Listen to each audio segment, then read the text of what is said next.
Hey, I'm Rozanne Marsh. Do you know what? Something strange has happened in the world. And it didn't happen overnight. It was slow, it was silent, almost invisible. A disappearance. Not of a person, not of a treasure, but something more intimate, far more essential. Our feelings. People smile on the outside while they're hollow on the inside. Families sit in a room together, yet they're in worlds apart.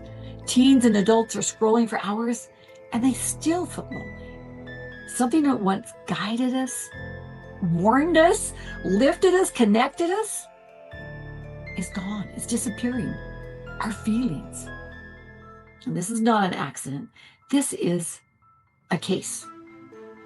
Okay?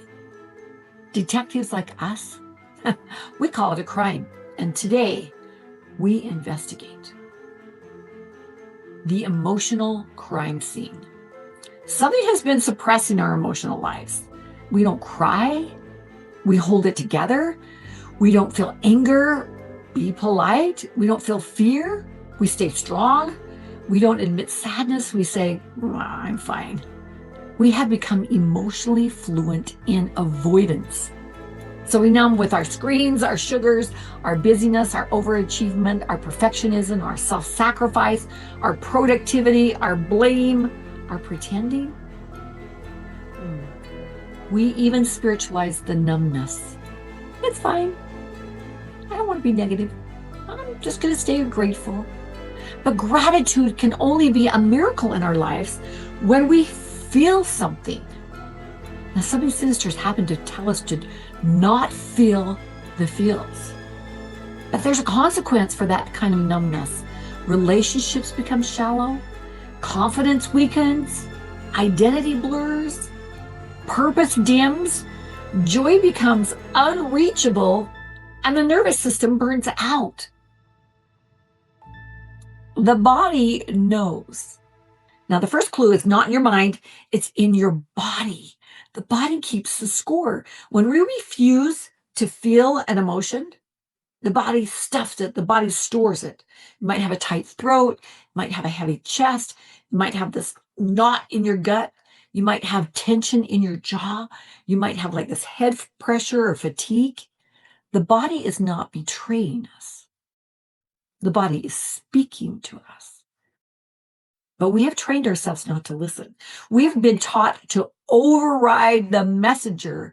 We were taught to abandon our own inner intelligence. And this, friends, is the setup for a crime.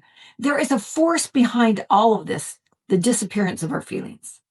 So I ask, who gains when humans cannot feel? Well, systems that want compliance, corporations that want consumption, families that fear conflict, cultures that idealize performance, the inner critic who fears vulnerability. If a human does not feel, they buy more, they scroll more, they numb more, they need more, they depend more, they speak less, they dream less, they risk less, and they rise less. And most importantly, they disconnect from the knowing. To silence your feelings is to silence that inner compass that we have. The greatest threat to control is a person who feels, because a person who feels knows when something is wrong. They know when a boundary has been crossed. They know when something is sacred, and they know when something is calling. A person who feels cannot be managed because they wake up. So enter the Limbic Bureau, the Scientific Intelligence Bureau. Inside your brain is a very old and powerful system. It is the limbic system, and inside of it has three key agents. Agent number one is the amygdala. Imagine being right in the middle of your brain. That's the alarm center. That's the emotion center. It detects emotional energy instantly, and it reacts. Now, the hippocampus down in here, around here, that's the storer, the archivist. It stores all your memories. And anytime you try to remember something, it's retrieving from that area. Then the hypothalamus, that's the signal dispatcher. It signals all the different parts. So emotions are not just mental. They're physiological, they're hormonal, they're neural. They're a whole body event. So when an emotion arises, that limbic system steps into action. So before you think, before you speak, before you rationalize, you feel first because you're designed to do that. When you feel fear, it's saying, pay attention. When you feel anger, it's like, protect the boundary. When you feel sadness, it's like, something matters. When you feel joy, it's like, oh man, this is the life. Let's just stay right here. And when you feel love, it's like, oh, connection is safe. So your emotions are not random. They're coded messages. You know, emotions are data. They're messages. They're clues. They're encoded intelligence. They are that top secret file of your inner world. So what happens when we ignore the memo, when we leave that file on the desk unopened? The body sends another signal, and then another, and then another, until it becomes panic, numbness, shutdown, anxiety, outbursts, physical illness. Yeah, those pains you're feeling, your body's trying to send you a message. Here's some cool science. It's the 90-second emotional wave. Neuroscientist Dr. Gilbert Taylor discovered that a pure emotion is a biochemical wave. Now think about the wave of the ocean. But these waves only last 90 seconds. 90, that's it. Not 9 hours, not 9 days. If we allow an emotion to move through our body, it completes the cycle in under a minute and a half. But if we stop that wave, if we block it, if we shame it, if we resist it, the wave doesn't go away. It just gets stored down the body. It loops around, it echoes, it returns us to that anxiety, to shame, to numbness, to overreaction. The danger is not the emotion. The danger is ignoring the emotions. So, hey, discovery, we found the files. This is the wheel of feels. The primary emotional families are 7.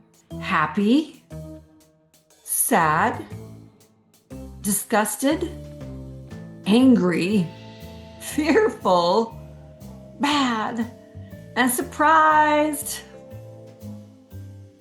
So to learn emotional literacy, a lot of times it's really easy for us to look at an emoji and go, oh, I know what that means. Oh, I know what that means. I know what that means. But do we really know what it means in our bodies?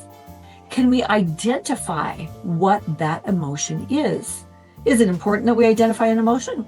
Yeah, it is. So go back to this wheel of feels. When we go into the wheel of feels, we can go, oh, wait, I'm feeling kind of angry, but am I really angry? Or maybe I'm just agitated, or maybe I'm just a little restless. Or am I really sad, or am I just feeling guilty?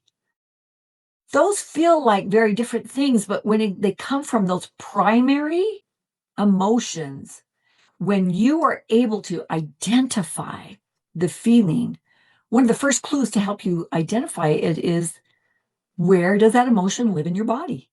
For example, when you have sadness, sadness comes from the chest. In fact, grief is in the lungs, and it feels heavy and sinking and slow.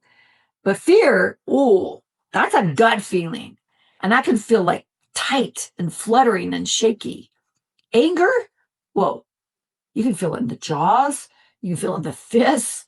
It's like hot. It's like this pressure. Shame, that can be in the shoulders and the face. It's like collapsing. It's like shrinking. It's like dimming. Joy, that's in the torso and the face. And that's expanding, and that's bright, and that's warm. We don't think our way into awareness. We feel our way there. And the more you feel the feels, you can heal the feels. Let me say it again. The more you feel the feels, you can heal the feels. So here's the twist. You know what? We have a partner. Your body is your co-detective. Yeah. Your emotions are the agents that are delivering the classified intel. And if you feel the same emotion repeatedly, the same fear, the same anger, the same loneliness, the same shame, it is not just an emotion. It's a message. It's a pattern. It's a story in the subconscious, down your subconscious, that is saying, oh, pay attention to me. I've been trying to get your attention. But if we are distracted or rushed or afraid, we don't even open the envelope. We don't even open the file. And that's the real crime. Not that emotions exist, but we have been trained to ignore the message. If you had a partner who was sliding you this top secret file every single day with clues to your healing, and you never opened it, you would lose the case, you would lose the mission, and you'd lose yourself. So how can you feel safely? 4 things. With your emotions, we're going to find it, we're going to feel it, we're going to face it, and we're going to free it. We're going to find it, we're going to feel it, we're going to face it, and we're going to free it. First thing, find it. Here's how to let that emotional wave go through without drowning. First thing, find it. Name it. Go back to that wheel of feels and find out where that emotion is. Even imperfect labeling is calms the amygdala. Did you know that? By 40%, your emotional center, if you can even say, I'm feeling rejection or I'm feeling jealousy, the brain's like, oh, okay, you did pay attention. And here's the cool thing. The brain starts to calm down. Now, what does that do? That signals the prefrontal cortex. That's the thinking and the reasoning area, right? And it's like, oh, I'm on board. I'm back now. And now I can start thinking. Whoo, find it. The next is feel it. Sit with that sensation. How long? How big is that wave? 90 seconds, a minute and a half. Let that wave complete and then breathe in. Let your body just go, yeah, this is what rejection feels like. Okay. And then face it. Ask that emotion, what is this emotion trying to tell me? Is this a need I have? Is it a boundary? Is it a wound? Is it a longing? Is it a memory? This is where the message lives. So you're going to find it. You're going to feel it. You're going to face it. Ask it that question. And then you're going to free it. Once the message is honored, the wave completes and the body releases that signal. No forcing, no fixing, no get over it. Completion is the release. And if we don't do that, then it's stored down in all the neurons in our body. Yeah, we have like a recording system all over our body. You know that? We got a lot of stuff stored down there. And those messages coming up are giving you some pretty important information. Now, what are you going to do if it keeps coming up again and again and again? My friend, that's for next week. But your feelings were never your enemy. They were the evidence that you're alive, right? Your emotions are your allies. They're your guides. They're the informants. They're the truth tellers. Because your story is not waiting to be written. It's waiting to be felt. Next week's mystery, what if you feel it continuously? What are you supposed to do? Well, that's case number 18, in the emotion that keeps coming back and what it's trying to tell you. And in the meantime, feel the feels. What's the message? Don't kill the messenger.